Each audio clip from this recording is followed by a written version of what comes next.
Well, welcome to See Hear Love. I'm your host, Melinda Estabrooks, and today we're talking all about singleness and dating and music in the Christian culture. This is going to be a good one, a very interesting topic, I'm sure, and a very enlightening show because I'm joined by my co-hosts Joanna, Abby, and Kimberly. Thanks for being here, ladies. It's fun. This is going to be, as soon as I said single and dating, I saw the eyes go all up. We're here. Yeah.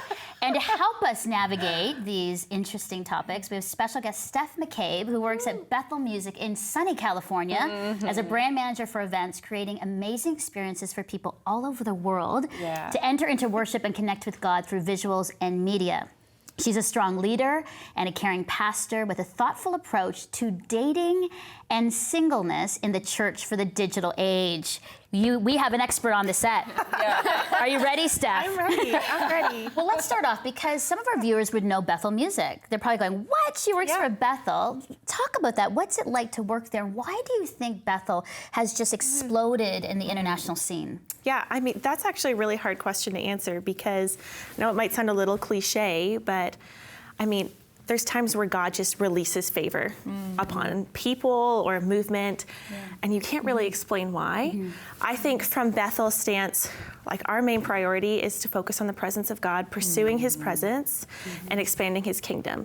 So Bethel is really a place where people come to get filled and sent out. So that's our mission. Honestly, as long as I've worked there for almost 3 years now, rarely could I say I've been in a meeting where we ever have a target that is besides we are going to follow and pursue the presence of God at any cost. I've never been in a meeting where it's like, you know, we're looking for 100 baptisms this year. We want to see 500 salvations. I've never heard a number put on anything. It's just about pursuing the presence of God and expanding His kingdom. Love that. Yeah, and do you think the lyrics then, because a lot of people would know Bethel Music from the worship songs we sing at church all over the world. I love. Why do you think those lyrics have connected with people? Like, is it the lyrics, is it the music, is it the combination of everything? I think there's something unique about Bethel where they're doing a lot of spontaneous worship, where they're doing prophetic songs on the fly that aren't planned, that aren't written in advance, that just happen in the middle of a set. And so I think that is something that's standing out as different. And I think people in the church are craving this raw, authentic, raw, authentic experience with God, which is something I feel like the Bethel Music community does really well. It's really, they're just facilitating an encounter with the presence of God. It's not a show, it's not, I mean, there's aspects of it because I'm involved in the creative production of it that are planned, but at any time, anything could happen. And we just go, we just want to follow the presence of God. We want to go where His Spirit is moving. And everything else can fall to the wayside as long as we're just focused on that. That's good. Abby, you keep saying I love that. Why? Yeah, I think that's rare to find. I've worked in churches over the last 10 years, and a lot of, it's so easy to get caught up in the structure and the we have to do things this way. And not that that's bad. There's definitely, due to all the people involved and the things you have to accomplish in a day, especially when you have multiple services, that's not bad. But when it strays from being willing to follow where the Lord is leading in the presence of the Lord, that's where you need to evaluate that. And I think Bethel is a great example of that. And I desire that in the churches I'm in and my own like home church now. I desire, and our worship team is growing into that, and they're learning how to, they have their set list and they have their structure, but then they allow it to kind of evolve. And it's cool to see from a new church, essentially, it's cool to see that evolve. I love that. And something you've talked about too is within the Bethel community in this really small, remote, it's kind of a remote small town in Northern California. You don't really get a sense of the impact sometimes of this music in people's lives because you're in this. The Bethel community is doing things for Bethel Community, for the local church. They're serving the local church. And then you'll go to do some like worship event in another country or around the world somewhere, and like thousands of people know the words to these songs, and they're so deeply meaningful to, like, I don't know, millions of people. I don't know how many people. I've had church in my kitchen. Listening to Bethel music. I've never been to Redding, California. I've never been to Bethel. But we've had church together. Like, totally. I love those songs. Like, they're just, because they're truth and they're Jesus. And they just penetrate deep, right? So, I've had church in my kitchen.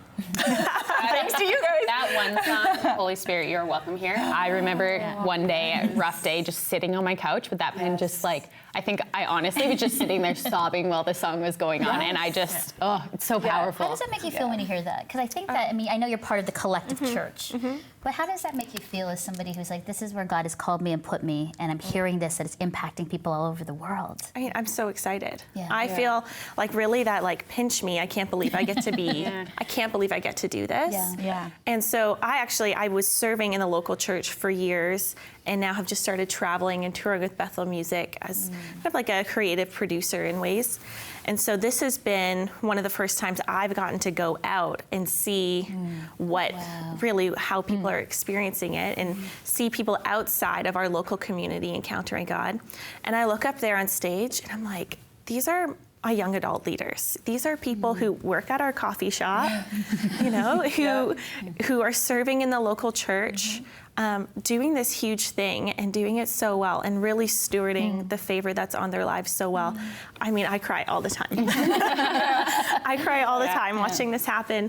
And even just getting to see people have that fresh encounter with God where they experience Him in a new way, and like a prophetic moment in worship that they maybe have not experienced someone really like communicating or singing that way about what God's doing.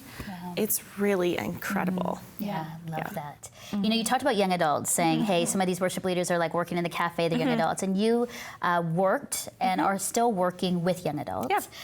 I'm always fascinated meeting people like you, because I'm always like, tell me about young adults. And not that I'm not a young adult, though I want to say I'm a young. Look at Joe. Kind of not. Age range of young adults. First of all, what is young adult? Because I feel like I'm a young adult, but I'm not. But we're not. And then, and then tell me more about them, and tell me like some of the challenges they're facing. So first of all, tell us who's a young adult. I mean, I think the cutoff age for young adult has kind of just keeps growing. Into the 30s.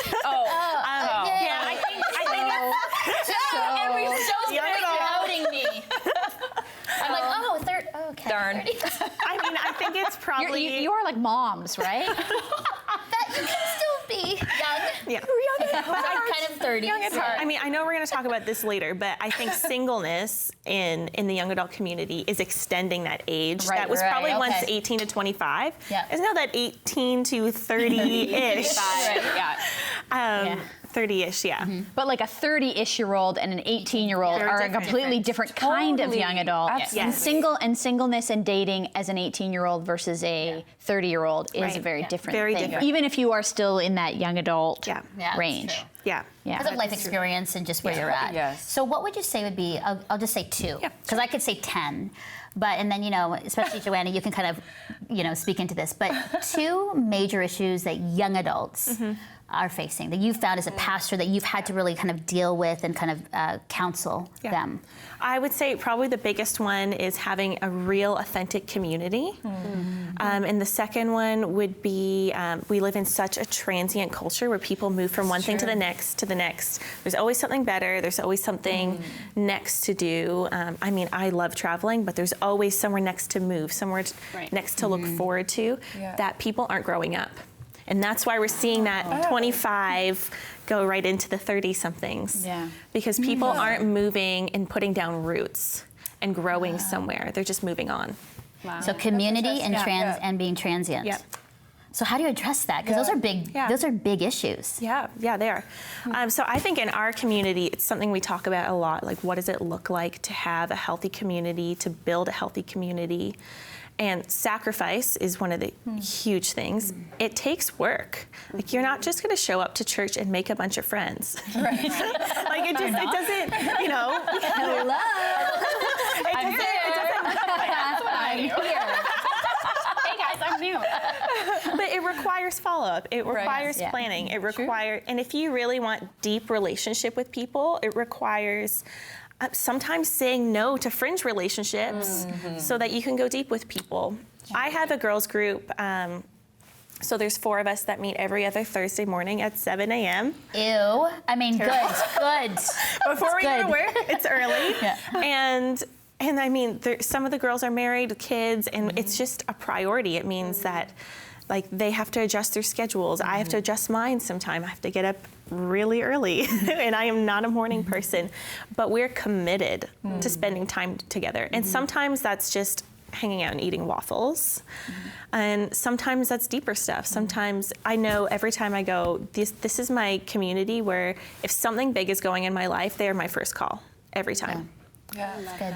And so I think I'm seeing young adults go from friend group to friend group to friend group because everything's based on interest and what's cool, what like-mindedness. Right.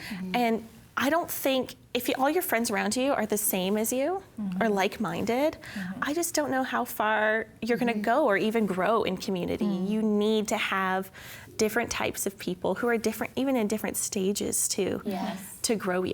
It's good. I love that. And I like that. And so I find in our young adults community, there's a difference between hanging out with people, we call like a good hang, and actually being vulnerable in community. Right. And like sharing part of yourself. It requires putting your heart on the line and actually having a spiritual connection in your friend group. Remember, our young adults pastor, we're talking about the importance of home groups or like community groups. And he said to our community, when was the last time that you sat and prayed with your friends? When was the last time that you like prophesied or encouraged someone in a spiritual way with your friends, besides just like watching a movie? And going to do something. Yeah, an activity. You know? When was the time you actually got on that level with people? Yeah. I'd like to, the one thing I pulled out of that was that you said you have 4 women. You and 4 women? So there's 5 or 4 total? So there's 4 total. I love that because it's not a hard thing to get 4 women together to be vulnerable. You don't have to have a community of 25 people that you're, you know, you can have friends of 25 people, but I love that, and that's actually challenged me.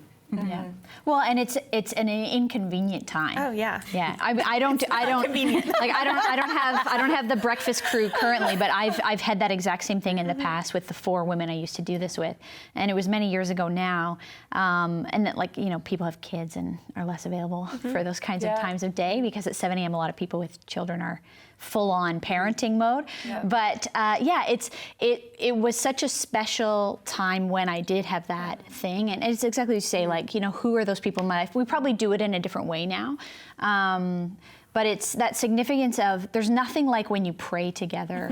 I just recently went through a process of prayer in our church that we do. I'd done it before. I went through it again just about a month ago, and I was going through this sort of like a systemized way of praying for, you know, more freedom in your life. And so I had 2 women who were doing that with me, and I'm walking down the street one day and thinking of another friend who I'm growing in community with, and I felt like the Lord said, you need to invite her into this area of your life. And so I texted her straight away and was like, will you come to this prayer thing I'm doing? I hope you're free. It's at this time in this place. And she was like, oh my goodness, I'd love to come. And now we're writing a song together even this weekend where we're like seeing that I've invited her into that place of vulnerability in my life to come and pray with me and for me about stuff in my life. And now I think it will make a better song. It will make, I mean, maybe I don't mean a song for other people, at least between the 2 of us, we're going to have a better time writing this song. It's good. Because of that, You know, I like the 4. It's, I was saying in my life, so I have 4 women that I meet that are in media and in leadership. And then I have another, and I meet once a month. And I have another 4 that I meet for advocacy and justice and not-for-profit, because that's what I used to do. And then I have, so that's a 4 and a 4. And then I have my girlfriends who I've been meeting with for 12 years that we do kind of like our girls' weekends, spa days, other things. But I find that the 4s are really great because you can actually be very vulnerable and feel safe. You can get talk time, because sometimes when there's a lot of people, it's like you kind of get to you and it's now like, 1 a.m. and you're exhausted because everybody's kind of done it. So I like that idea of like sort of a small group, and I think every woman can access that, I hope. Like, and it's guys not like, too. guys too, but not like, okay, now get your, your closest 15 women. Well, every woman would be like, what? But I think 4, like you and 3 others could work. I think that's something. You all that's fit in a possible. car. You all Right. No, but really, No, it's true. and you all fit in a little booth at a restaurant. Yeah. Oh, that's like, true. So it's so 4 is simple. good. I like that. Yeah. That's a good number. And then just quickly, because I really want to get into singleness and dating, but the transient part I think is fascinating. Yes. Because I realize that, and I know and I've heard about it, but I didn't realize for you to say that's actually a big issue within young adults. Yeah. Because I think honestly, I think social media is just such a huge part of this. Yep. And this FOMO, fear of missing out thing that's going on, where people are seeing what's available, which is amazing, because it is causing people to try new things, to go and explore and do something different. But also, there comes a point where in order to really grow, you have to put down roots. Right. Because otherwise you're just going to fall over if you're not planted and you don't have roots, especially in a church community and in community. If you're constantly starting over, you're not going to go deep. Yeah. So that's what I'm seeing right now. And even in a lot of people my age, I'm 28, and so a lot of people in that kind of realm of doing things, even with dating too. If you keep moving on and on and on, when you bring someone into a dating relationship, who are the people around you who are going to be speaking into that if they're all new? Right. Totally. Yeah, how are you going to develop that healthy community and connection and relationship if you're always starting over? It's good. Now, And Kim, it you're takes like, years. Yeah. Years. And that's why you have to get yourself rooted. Sometimes you have to just choose it. Yes. Pick a place. Kim, you're like, yes. We about being moved a trans. lot because I was a preacher's kid, but every place you held everyone at arm's length. Because you're like, well, I'm just going to move again. Wow. Always. That's tough. And so, I mean, I'm from here, Canada, have great roots here, but moved to Nashville 2 years ago. And it is hard, even as an old mom, to like my... I did that. Way to go. Yeah. So, but I feel like my closest girlfriends are all online right now. Oh, because I'm interesting. also older and going, oh, I don't want to start that over. I have close girlfriends that live in like different places, but so can we do the 4 women online too? Because that's my world right now. Well, and then right? Skype and all kinds of things you can really do. Yeah. The digital That's- world that's- allows you mine to at have the a moment. meaningful. It's not. It doesn't have to be shallow just because But they're these are far my away. these are my lifelong, have always been there, like, guys, I'm going through this right now, like, and like that's been established for a long time. And my dad always said, your friends will be a small group. You can know everyone, be friendly to everyone, but your friends better be a small group, and they better know how to pray. That's what he always Sometimes said. distance friends actually cause you to go deeper with them because you're not seeing them every day. One of my best friends lives in Australia, and our relationship is amazing still. I haven't seen her in person in almost 2 years, but we talk every week. Right. That's good. Yeah. I like kind of experience a little bit of like the arm's length thing, but I'm almost resistant, and I'm learning this right now, I'm in a season of this right now, of attaching myself to somebody, and this ties into the singleness thing, because when I was going through my separation and I had to learn in my mid-20s how to be single, I learned how to really nurture that and become who I am, and and almost to the point where I saw how much I had attached and how unhealthy that was, and so I went the other extreme, and so now that's transitioning into the transientness of my life, because I've moved a few times and I've had to start over a few times, and while I can get deep with people pretty quickly, I no problem sharing and being vulnerable, but in terms of needing people or attaching to them, I think there's a level of healthiness in that I'm actually resistant to, because I'm afraid it'll get taken from me or something. And so, Interesting. Interesting. Huh. When we're talking about singleness, Abby, it's a good kind of segue. Yeah. I think, the singleness and dating in the Christian culture is a really fascinating discussion. is it different than being outside of the Christian culture? And as a single woman, how do you navigate that? Because that's when we're online and on social, that's become a big question for a lot of our viewers. How do you do the singleness thing well? And how do you be single well as you follow Jesus? So, expert, Steph, go for it. Okay. The platform is yours. Go on, Steph, talk to us. So for me, a huge part of it is, I'll be real, there are times where I'm like, this is not what I dreamed of. I thought, I told Joanna this yesterday, I've told her many times, I thought I'd be 3 kids in right now. And I'm 28 and I haven't dated in a while. But the one thing that has changed in me is really trusting the Lord. First off, going, okay, I know God has good plans for me. And I really do feel like that there will be a time for family in my life, and that promise is going to come to pass. And so whenever I'm feeling that, like, oh my gosh, like this isn't what I dreamed of, I just have to remember, wait, hold on, God's in control. He has good things for me. He has a plan for my life. And I don't need to worry about this. I don't need to have anxiety of fear of being alone. I have to trust that the Lord's actually going to provide a really amazing thing for me. And the second is just having vision for my life and going, okay, what's really important to me right now, just in my life and in relationship, and that would be purity. So I have a vision for purity for my life and what that looks like and what my relationship with the Lord, what I want that to look like. And I want a man who wants to be involved in that. And so it's really easy actually to keep focus on that and go, oh, I'm actually not that disappointed because I want a relationship that looks like a man pursuing me and protecting my purity and going after that. And so if someone doesn't seem like they're kind of running down that same path with me, I'm really not interested. It's not even a disappointment. I'm just not interested. That's not the vision I have for myself. A conversation we were having, because we're friends, a conversation we were having just this week about someone you connected with, and you met this guy and he was so shocked about this position in your life. It blew his mind. You mean, was it the purity position? You mean the purity position? Oh yeah. I don't know if he's met a 28-year-old virgin. Because that's just not that common these days. And he was shocked. Yeah, and he asked me why, and I explained to him, like, this is the vision I have for my life. This is what I want. I'm going to give myself to one man, and I'm not going to compromise. I'm not going to lower that standard.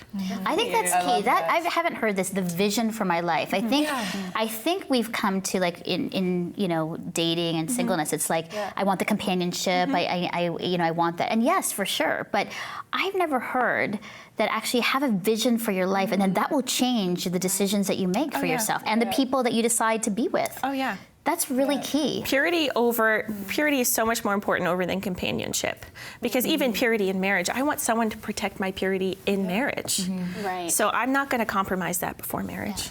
How do you do a vision? There's a lot of women and men who are like, okay, that sounds good, but actually how do you sit down and sort of map out, okay, here's a vision for my life, and yet my hormones are raging and I'm lonely and I just want to hang out with somebody and go to a movie and have that companionship. How do you make sense of that all? Oh boy. Community. Really, really good helper. Those 4 women? Yeah, my 4 women. My roommates are great people to talk to about that stuff. There's even been times where, you're texting with some guy that you meet, and I'm like, oh wait, am I just trying to get some need met in my life? Of like, this feels really good? Or like, is this actually something I want? Is this someone I actually want to pursue me? Is this someone that I actually want to be in relationship with? Or are they just filling this gap that's open right now that they shouldn't be in? And so those are the things that you have to, I think, ask your heart, like, is this me trying to get fulfillment somewhere where actually the Lord can come in and fulfill companionship? He can come in and fill loneliness. I wrote a blog on that one time called That Feeling, because I think we all have it, but we so often allow those small distractions, or Netflix, or like somebody to distract us from it. It's not even filling it, it's distracting us from it. And we label it as loneliness or depression or whatever, but it's actually like you just need to work on you, and you need to like connect with God in those moments. When it's medicating with things that are temporary. You're like, I'm a single person too. I mean, there's lots of things to distract me and keep me busy in my life. But I think that there's this aversion to feeling pain. Like, why is that? Like, it's okay to feel pain. It is okay to say, I am lonely. It is okay. I mean, maybe if it's every day of your life, there are ways that we can get counseling and medication and help and support and Christian care and a community, all these things. But in a moment, if this is not a life, if this is a moment of life, it's totally okay to feel the bad feelings. And we don't need to rush to fix that. We need to acknowledge it's real and to look to the Lord who satisfies everything. And if we don't get in the practice of that as a single person, when we're in a marriage that is sometimes lonely, that is in disagreement and disaccord, that the person doesn't meet all these things that you hoped they would, then that's all going to fall apart on the other side too. So That's true. good. That's Kim? true. No, I like that. I just was thinking too, it's okay to ask yourself, know who you are and who you want to be. Like, I want to go through life being this person. Ask yourself the hard questions. And I feel like I'm thinking of the teenagers in my home and in the world right now. Like, they are always distracted. It's like they don't know how to not be distracted with something. And, sometimes even saying to my daughter, like, put down everything. Well, I'm bored. Well, just think. Be bored. Be bored. Think. Like, who are you? Like, what do you want? And like, not stuff. Just who are you, and who do you want to be in the world? I think we have to ask ourselves, what's the vision for your life? I love that so much. I'm going to go home and talk to you about that. It's easy to say no to things when you know where you're going. When you know where you're going. I love that. Love it. So true. Steph, thank you so much. You brought so many good things to the table today, and really appreciate you coming all the way from California just to be on our show. Okay, maybe to hang out with other friends, your young friends, but That's not going to end. that isn't going to end ever. But really, I love that. And the takeaways for me, it's, have a vision for your life. And I love the thing about purity. It's like, this is my vision. So therefore, anybody that tries to, be against that or question or be shocked, then they're not for me. And I think that's really, really good. And I think just the challenge of Deep Roots community and, that transient thing, it's good, but it's not good when you're going and flitting around and not being rooted. So really great things. Thank you so much. And Kimberly, Joanne, Abby, thanks for your thoughts. Good. A vision for our lives. I know. I love that. So thanks again, Steph. Loved having you here. And I know for us, there'll be blogs and vlogs more about this topic. And I think this whole thing about vision is going to be something that we're going to end up writing about as well. And to you, our viewers, whether it's Christian music, or singleness or dating, we hope that as you listen to our conversation today, you would know that you need Jesus to help you navigate in and through all these areas and for a vision for your life. If you're stuck, just pray and say, God, help me with a vision for my life. I need you. You need to listen to His Spirit speaking loudly or whispering to you about the good decisions you need to make. About dating, singleness, what you listen to and put into your mind. It really does matter. And for all of us, we've not done it all perfectly, but we've tried our best, and we try our best with friends and community around us helping us and guiding us through. We want to encourage you, the 4. Maybe that's sort of like an encouragement to you right now. 4, well, actually 3, right? 3. It's you and 3 others. If you can do that and pray through that, that would really encourage you. And we're praying for courage each day for you to choose to make healthy and holy decisions as you follow Christ. That's our hope. And if we can help you, please connect with us on Facebook or Instagram, as well as through our website at seehearlove.com. Saying thanks so much for watching, and make sure you follow us online for more blogs and vlogs. And always know that you are seen, heard, and deeply loved by God. Bye-bye.